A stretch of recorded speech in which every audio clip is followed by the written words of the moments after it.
Merci Madame la Présidente, c'est un honneur et un privilège de m'exprimer aujourd'hui sur C8, sur le territoire non cédé des Suneyu. Je tiens à indiquer que la circonscription d'Anaimo-Ladysmith se trouve sur les territoires des Premières Nations Suneymu, Sno, Naas, Stuminus et Liaxan. Le projet de loi C8, je remercie la Chambre de me permettre de m'exprimer sur ce projet de loi. Le projet de loi C8 est une loi modifiant la loi sur la citoyenneté.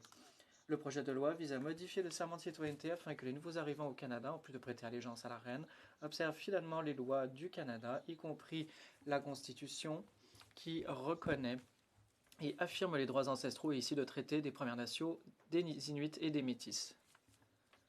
Le peuple Snuneymuxw dont je parle a signé un traité en 1854. C'était le 14e et dernier des traités dits de Douglas, et il a été ignoré pendant plus d'un siècle. Il a fallu attendre l'arrêt historique de la Cour suprême de 1965 dans White et Bob pour que ce traité soit enfin reconnu par le gouvernement du Canada. L'affaire White and Bob a marqué le début de l'époque moderne de la défense et du militantisme en faveur des traités des droits et titres autochtones partout au Canada.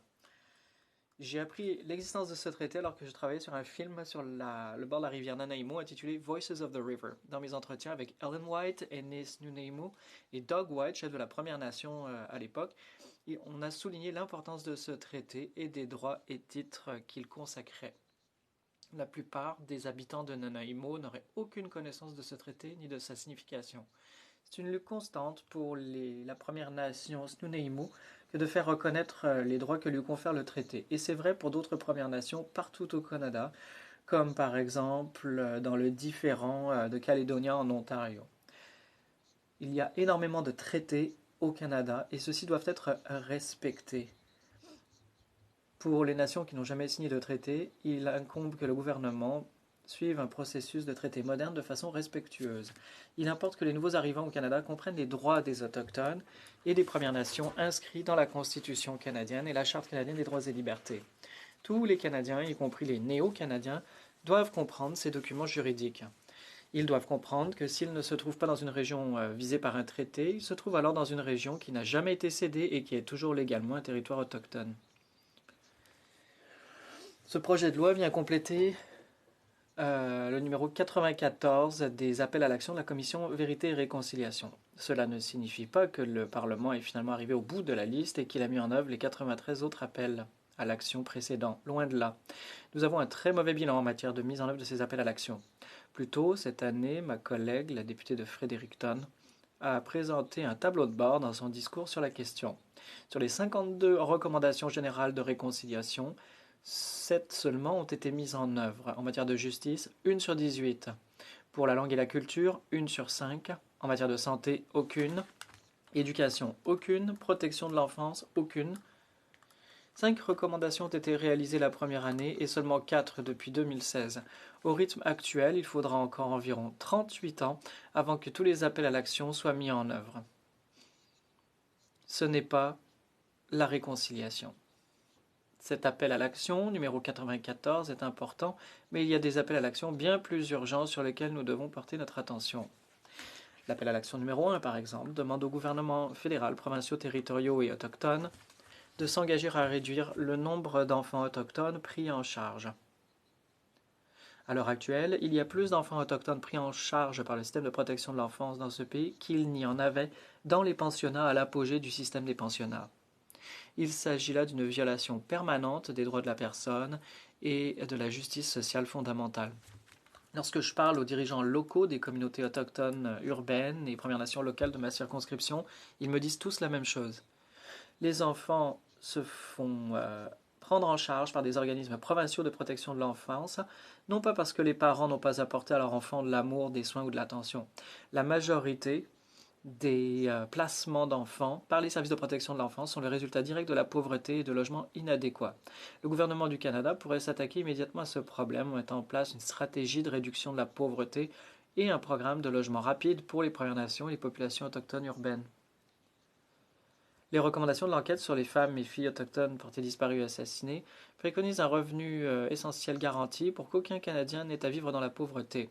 Un revenu de base garantie éliminerait les préjugés inhérents à nos programmes d'aide sociale et constituerait une étape vers l'élimination du racisme systémique au pays. Les peuples autochtones sont surreprésentés dans notre système carcéral et au sein de la population itinérante. C'est le résultat direct de la pauvreté et du nombre disproportionné d'enfants arrachés à leur famille et à leur communauté par le système de protection de la jeunesse. Nous avons un long chemin à parcourir pour parvenir à une véritable réconciliation avec les Autochtones. Dans la section réconciliation de l'appel à l'action Vérité-Réconciliation, le premier appel à l'action, le numéro 43, demande au gouvernement fédéral, provinciaux et territoriaux et municipaux d'adopter et de mettre en œuvre pleinement la Déclaration des Nations Unies sur les droits des peuples autochtones comme cadre de réconciliation. C'est important et nous devons le faire tout de suite. Pourquoi ne débattons-nous pas de cette question maintenant ? C'est une honte pour notre pays que les communautés autochtones aient encore des avis d'ébullition de l'eau qui durent depuis des années, voire des décennies. Que des communautés autochtones soient confrontées à une pauvreté grave et persistante. Les autochtones sont surreprésentés dans notre système de justice pénale et chez les itinérants. Le taux de suicide chez les jeunes autochtones est si élevé et les revenus des autochtones en matière de santé sont comparables à ceux des résidents des pays à faible revenu. Le fait que des développements et des projets industriels empiètent sur les communautés autochtones, après des consultations fictives, est un véritable affront au respect de leurs droits, et ces développements et projets sont ensuite imposés par des mesures d'application de la loi par des forces de l'ordre militarisées. Il y a une longue liste de choses que nous devons faire pour améliorer nos relations avec les Premières Nations, les Inuits et les Métis.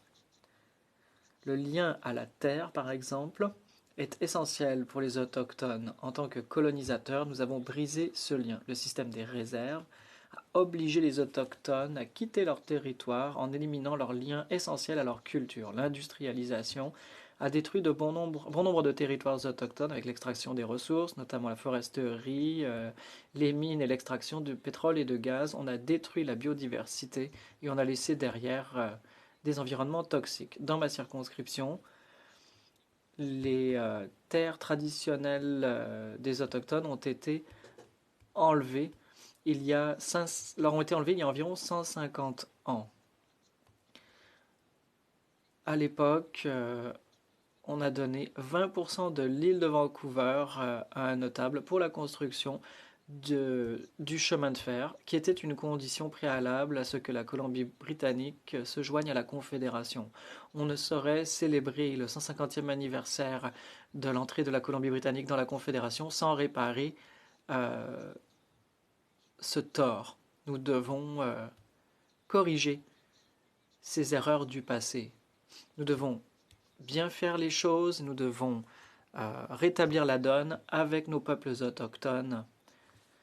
Si effectivement le lien qui unit le Canada aux Autochtones est le plus important, comme le dit le Premier ministre, eh bien, il y a encore du pain sur la planche.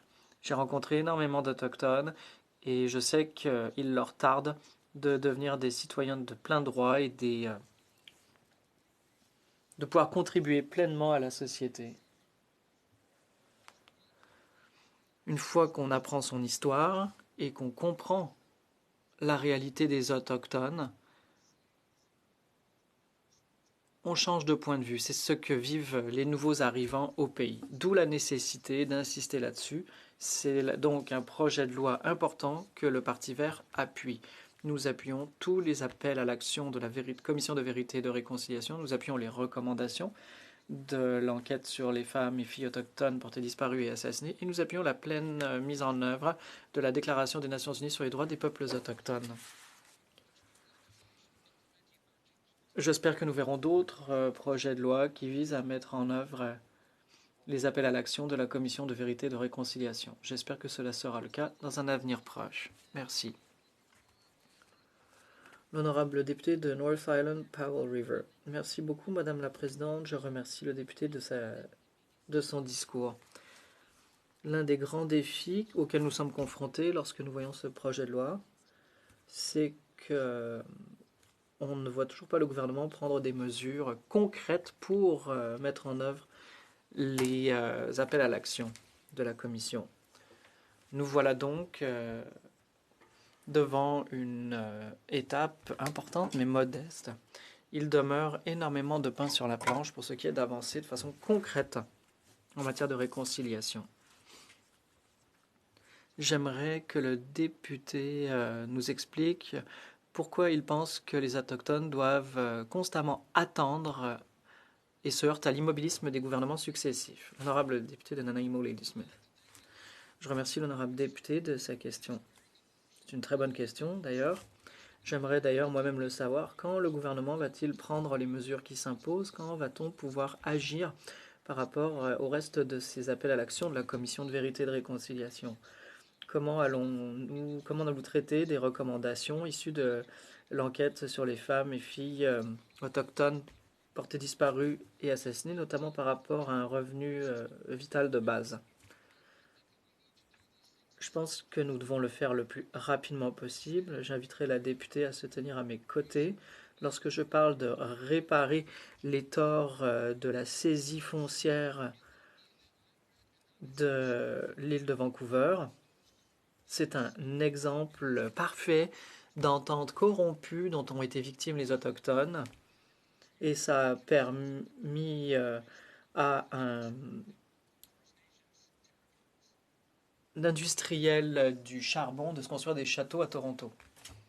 Je rejoins un peu les propos de... Je remercie mon collègue pour son discours très intéressant. Effectivement, ce qu'on constate depuis quelques années, c'est l'inaction du gouvernement libéral par rapport à la cause des Autochtones à travers le Canada, au Québec aussi en particulier. On entend parler d'histoires d'horreur qu'il y a des réserves où il n'y a même pas d'eau potable pour les enfants. Ça n'a pas de bon sens. Ça prend des gestes concrets. Ici, le projet de loi fait un geste concret, fait œuvre utile. Je pense que c'est important de le mettre dans le serment de citoyenneté. Mais tant qu'à faire œuvre utile, j'aimerais demander à mon collègue, tant qu'à rajouter, y compris dans le serment de citoyenneté, y compris la Constitution qui reconnaît et confirme les droits ancestraux et issus du traité des Premières Nations des Inuits et des Métis, il y a la première partie du serment de citoyenneté qui, à mon avis, est totalement inutile. On pourra en profiter tant qu'à aller se promener là-dedans. Je jure fidélité et sincère allégeance à Sa Majesté la Reine Élisabeth II, Reine du Canada. Est-ce qu'il y a encore quelqu'un qui pense que c'est important?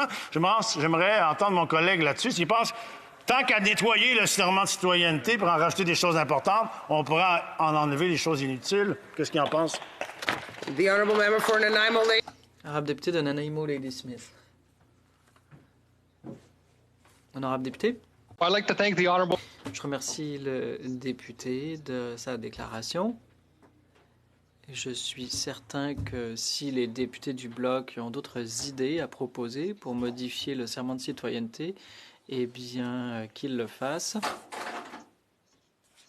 pendant une de leurs journées d'opposition. Questions et commentaires, l'honorable secrétaire parlementaire de la leader du gouvernement en chambre. Merci, Madame la Présidente. 94 résolutions, dont bon nombre ne relèvent pas de compétences fédérales plutôt. Il n'y en a que 75 qui relèvent du fédéral. Ce ne sont pas toutes les recommandations qui exigent de faire l'objet de lois et de législation. Par exemple, pour ce qui est de la première résolution sur la question du bien-être de la protection de la jeunesse, le député n'est-il pas d'accord sur le fait que nous agissons, du moins partiellement, sur ces actions, parce que le gouvernement fédéral ne saurait s'imposer pour imposer une solution unilatérale? N'est-il pas d'accord là-dessus? Et que c'est le cas pour bon nombre de résolutions. Le député de Nanaimo Ladysmith. Merci, Madame la Présidente. Je remercie le député de sa question.